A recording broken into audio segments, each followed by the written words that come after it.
realized by Gautama the renowned. And, knowing them, he, the Buddha, to his monks has taught the Dhamma.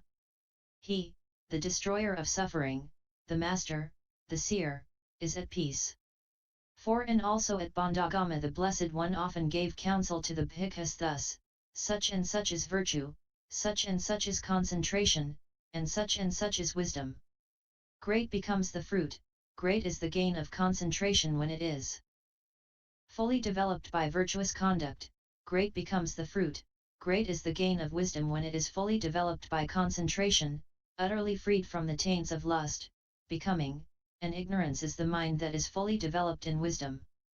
5. When the Blessed One had stayed at Bandagama as long as he pleased, he spoke to the Venerable Ananda, "Come, Ananda, let us go to Hathagama."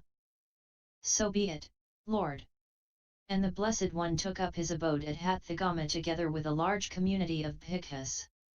And when the Blessed One had stayed at Hathagama as long as he pleased, he took up his abode at Ambagama, then at Jambugama. And at each of these places the Blessed One often gave counsel to the bhikkhus thus, such and such is virtue, such and such is concentration, and such is wisdom. Great becomes the fruit, great is the gain of concentration when it is fully developed by virtuous conduct, great becomes the fruit, great is the gain of wisdom when it is fully developed by concentration, utterly freed from the taints of lust, becoming, and ignorance is the mind that is fully developed in wisdom. 6. And when the Blessed One had stayed at Jambugama as long as he pleased, he spoke to the Venerable Ananda, "Come, Ananda, let us go to Paganagara." "So be it, Lord." And the Blessed One took up his abode at Paganagara together with a large community of bhikkhus, and stayed in the Ananda shrine. The four great references. 7. And there the Blessed One addressed the bhikkhus, saying, "Now, bhikkhus, I shall make known to you the four great references. 37. Listen and pay heed to my words." And those bhikkhus answered, saying, "So be it, Lord." 8 to 11. Then the Blessed One said, "In this fashion, bhikkhus, a bhikkhu might speak, face to face with the Blessed One, brethren, I have heard and learned thus, this is the Dhamma and the discipline, the Master's dispensation, or, in an abode of such and such a name lives a community with elders and a chief. Face to face with that community, I have heard and learned thus, this is the Dhamma and the discipline, the Master's dispensation, or, in an abode of such and such a name live several bhikkhus who are elders, who are learned, who have accomplished their course, who are preservers of the Dhamma, the discipline and the summaries. Face to face with those elders, I have heard and learned thus, this is the Dhamma and the discipline, the Master's dispensation, or, in an abode of such and such a name lives a single bhikkhu who is an elder, who is learned, who has accomplished his course, who is a preserver of the Dhamma, the discipline and the summaries. Face to face with that elder, I have heard and learned thus, this is the Dhamma and the discipline, the Master's dispensation. In such a case, bhikkhus, the declaration of such a bhikkhu is neither to be received with approval nor with scorn. Without approval and without scorn, but carefully studying the sentences word by word, one should trace them in the discourses and verify them by the discipline. If they are neither traceable in the discourses nor verifiable by the discipline, one must conclude thus, certainly, this is not the Blessed One's utterance, this has been misunderstood by that bhikkhu, or by that community, or by those elders, or by that elder. In that way, bhikkhus, you should reject it. But if the sentences concerned are traceable in the discourses and verifiable by the discipline, then one must conclude thus, certainly, this is the Blessed One's utterance, this has been well understood by that bhikkhu, or by that community, or by those elders, or by that elder. And in that way, bhikkhus, you may accept it on the first, second, third, or fourth reference. These, bhikkhus, are the four great references for you to preserve. 12. And also at Paganagara, at the Ananda shrine, the Blessed One often gave counsel to the bhikkhus thus, such and such is virtue, such and such is concentration, and such is wisdom. Great becomes the fruit, great is the gain of concentration when it is fully developed by virtuous conduct, great becomes the fruit, great is the gain of wisdom when it is fully developed by concentration, utterly freed from the taints of lust, becoming, and ignorance is the mind that is fully developed in wisdom. 13. When the Blessed One had stayed at Paganagara as long as he pleased, he spoke to the Venerable Ananda, saying, "Come, Ananda, let us go to Pava." "So be it, Lord." And the Blessed One took up his abode at Pava together with a great community of bhikkhus, and stayed in the mango grove of Kunda, who was by family a metal worker. The Buddha's last meal. 14. And Kunda the metal worker came to know, the Blessed One, they say, has arrived at Pava, and is staying in my mango grove. And he went to the Blessed One, and having respectfully greeted him, sat down at one side. And the Blessed One instructed Kunda the metal worker in the Dhamma, and roused, edified, and gladdened him. 15. Then Kunda spoke to the Blessed One, saying, "May the Blessed One, O Lord, please accept my invitation for tomorrow's meal, together with the community of bhikkhus." And by his silence the Blessed One consented. 16. Sure, then, of the Blessed One's consent, Kunda the metal worker rose from his seat, respectfully saluted the Blessed One, and keeping his right side towards him, took his departure. 17. And Kunda the metal worker, after the night had passed, had choice food, hard and soft, prepared in his abode, together with a quantity of Sakaramadeva, and announced it to the Blessed One, saying, "It is time, O Lord, the meal is ready." 18. Thereupon the Blessed One, in the forenoon, having got ready, took bowl and robe and went with the community of bhikkhus to the house of Kunda, and there sat down on the seat prepared for him. And he spoke to Kunda, saying, "With the Sakaramadeva you have prepared, Kunda, you may serve me, with the other food. Hard and soft, you may serve the community of bhikkhus." "So be it, Lord." And with the Sakaramadeva prepared by him, he served the Blessed One, and with the other food, hard and soft, he served the community of bhikkhus. 19. Thereafter the Blessed One spoke to Kunda, saying, "Whatever, Kunda, is left over of the Sakaramadeva, bury that in a pit. For I do not see in all this world, with its gods, Maras and Brahmas, among the host of ascetics and Brahmins, gods, and men, anyone who could eat it and entirely digest it except the Tathagata alone." And Kunda the metal worker answered the Blessed One saying, "So be it, O Lord." And what remained over of the Sakaramadeva he buried in a pit. 20. Then he returned to the Blessed One, respectfully greeted him, and sat down at one side. And the Blessed One instructed Kunda the metal worker in the Dhamma, and roused, edified, and gladdened him. After this he rose from his seat and departed. 21. And soon after the Blessed One had eaten the meal provided by Kunda the metal worker, a dire sickness fell upon him, even dysentery, and he suffered sharp and deadly pains. But the Blessed One endured them mindfully, clearly comprehending and unperturbed. 22. Then the Blessed One spoke to the Venerable Ananda, saying, "Come, Ananda, let us go to Kusinara." And the Venerable Ananda answered, "So be it, Lord." 23. When he had eaten Kunda's food, I heard, with fortitude the deadly pains he bore. From the Sakaramadeva a sore and dreadful sickness came upon the Lord. But nature's pangs he endured. "Come, let us go to Kusinara," was his dauntless word. The clearing of the waters. 24. Now on the way the Blessed One went aside from the highway and stopped at the foot of a tree. And he said to the Venerable Ananda, "Please fold my upper robe in four, Ananda, and lay it down. I am weary and want to rest a while." "So be it, Lord." And the Venerable Ananda folded the robe in four and laid it down.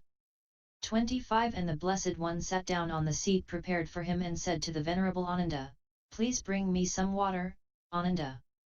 I am thirsty and want to drink." 26. And the Venerable Ananda answered the Blessed One, "But just now, Lord, a great number of carts, 500 carts, have passed over, and The shallow water has been cut through by the wheels, so that it flows turbid and muddy. But the Kakut, the river, Lord, is quite close by, and its waters are clear, pleasant, cool, and translucent. It is easily approachable and delightfully placed. There the Blessed One can quench his thirst and refresh his limbs. 27-29 But a second time the Blessed One made his request, and the Venerable Ananda answered him as before. And then for a third time the Blessed One said, Please bring me some water, Ananda. I am thirsty and want to drink. 30 Then the Venerable Ananda answered, saying, So be it, Lord. And he took the bowl and went to the stream.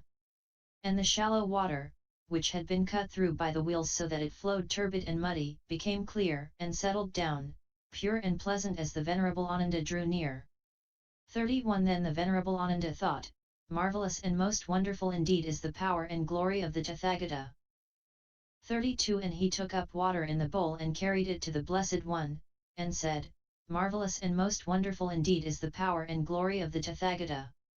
For this shallow water, which had been cut through by the wheels so that it flowed turbid and muddy, became clear and settled down, pure and pleasant as I drew near. Now let the Blessed One drink the water. Let the Happy One drink. And the Blessed One drank the water. Pukyusa the Malla. 33 Now it so happened that one Pukyusa of the Malla clan, who was a disciple of Alarika Lama, was passing by on his way from Kusinara to Pava. 34 And when he saw the Blessed One seated at the foot of a tree, he approached him, respectfully greeted him, and sat down at one side. And he spoke to the Blessed One, saying, Marvelous it is, Lord, most wonderful it is, O Lord, the state of calmness wherein abide those who have gone forth from the world. 35 For at one time, Lord, Alarika Lama was on a journey, and he went aside from the highway and sat down by the wayside at the foot of a tree to pass the heat of the day. And it came about, Lord, that a great number of carts, even 500 carts, passed by him, one by one. And then, Lord, a certain man who was following behind that train of carts approached and spoke to him, saying, Did you, sir, see a great number of carts that passed you by? And Alarika Lama answered him, I did not see them, brother. But the noise, sir, surely you heard. I did not hear it, brother. Then that man asked him, Then, sir, perhaps you slept? No, brother, I was not sleeping. Then, sir, were you conscious? I was, brother. Then that man said, Then, sir, while conscious and awake you still did not see the great number of carts, even 500 carts, that passed you by one after another, nor heard the noise? Why, sir, your very robe is covered with their dust. And Alarika Lama replied, saying, So it is, brother. 36 And to that man, O Lord, came the thought, Marvelous it is, most wonderful indeed it is, the state of calmness wherein abide those who have gone forth from the world. And there arose in him great faith in Alarika Lama, and he went his way. 37 Now what do you think, Pukyusa? What is more difficult to do, more difficult to meet with, that a man, while conscious and awake, should not see a great number of carts, even 500 carts, that passed him by one after another, nor hear the noise, or that one conscious and awake, in the midst of a heavy rain, with thunder rolling, lightning flashing, and thunderbolts crashing, should neither see it nor hear the noise. 38 What, O Lord, are 500 carts, nay, 6, 7, 8, 900, or 1,000 or even hundreds of thousands of carts, compared with this? 39 Now one time, Pukyusa, I was staying at Atuma, and had my abode in a barn there. And at that time there was a heavy rain, with thunder rolling, lightning flashing, and thunderbolts crashing. And 2 farmers who were brothers were killed close to the barn, together with 4 oxen, and a great crowd came forth from Atuma to the spot where they were killed. 40 Now at that time, Pukyusa, I had come out of the barn and was walking up and down in thought before the door. And a certain man from the great crowd approached me, respectfully greeted me, and stood at one side. 41 And I asked him, Why, brother, has this great crowd gathered together? And he answered me, Just now, Lord, there was a heavy rain, with thunder rolling, lightning flashing, and thunderbolts crashing. And 2 farmers who were brothers were killed close by, together with 4 oxen. It is because of this that the great crowd has gathered. But where, Lord, were you? I was here, brother. Yet, Lord, did you not see it? I did not see it, brother. But the noise, Lord, you surely heard. I did not hear it, brother. Then that man asked me, Then, Lord, perhaps you slept? No, brother, I was not sleeping. Then, Lord, you were conscious? I was, brother. Then that man said, Then, Lord, while conscious and awake, in the midst of a heavy rain, with thunder rolling, lightning flashing, and thunderbolts crashing, you neither saw it nor heard the noise. And I answered him, saying, I did not, brother. 42 And to that man, Pucusa, came the thought, Marvelous it is, most wonderful indeed it is, the state of calmness wherein abide those who have gone forth from the world. And there arose in him great faith in me, and he respectfully saluted me, and keeping his right side towards me, he went his way. 43 When this had been said, Pucusa of the Malla clan said to the Blessed One, The faith, Lord, that I had in Alarikalama I now scatter to the mighty wind, I let it be carried away as by a flowing stream. Excellent, O Lord, most excellent, O Lord. It is as if, Lord, one were to set upright what had been overthrown, or to reveal what had been hidden, or to show the path to one who had gone astray, or to light a lamp in the darkness so that those having eyes might see, even so has the Blessed One set forth the Dhamma in many ways. And so, O Lord, I take my refuge in the Blessed 1, the Dhamma, and the community of Bhikkhus. May the Blessed One accept me as his disciple, one who has taken refuge until the end of life. 44 Then Pucusa of the Malla clan spoke to a certain man, saying, Bring me at once, friend, 2 sets of golden-hued robes, burnished and ready for wear. And the man answered him, So be it, sir. 45 And when the robes were brought, Pucusa of the Malla clan offered them to the Blessed One, saying, May the Blessed One, O Lord, out of compassion, accept this from me. And the Blessed One said, Robe me, then in one, Pucusa, and in the other robe Ananda. So be it, Lord. And he thereupon robed the Blessed One in one, and in the other he robed the Venerable Ananda. 46 And then the Blessed One instructed Pucusa of the Malla clan in the Dhamma, and roused, edified, and gladdened him. And after that, Pucusa rose from his seat, respectfully saluted the Blessed One, and keeping his right side towards him, went his way. 47 And soon after Pucusa of the Malla clan had departed, the Venerable Ananda arranged the set of golden-hued robes, burnished and ready for wear, about the body of the Blessed One. But when the set of robes was arranged upon the body of the Blessed One, it became as though faded, and its splendor dimmed. 48 And the Venerable Ananda said to the Blessed One, Marvelous it is, O Lord, most wonderful indeed it is, how clear and radiant the skin of the Tathagata appears. This set of golden-hued robes, burnished and ready for wear, Lord, now that it is arranged upon the body of the Blessed One seems to have become faded, its splendor dimmed. 49 It is so, Ananda. There are 2 occasions, Ananda, when the skin of the Tathagata appears exceedingly clear and radiant. Which are these 2? The night, Ananda, when the Tathagata becomes fully enlightened in unsurpassed, supreme enlightenment, and the night when the Tathagata comes to his final passing away into the state of Nibbana in which no element of clinging remains. These, Ananda, are the 2 occasions on which the skin of the Tathagata appears exceedingly clear and radiant.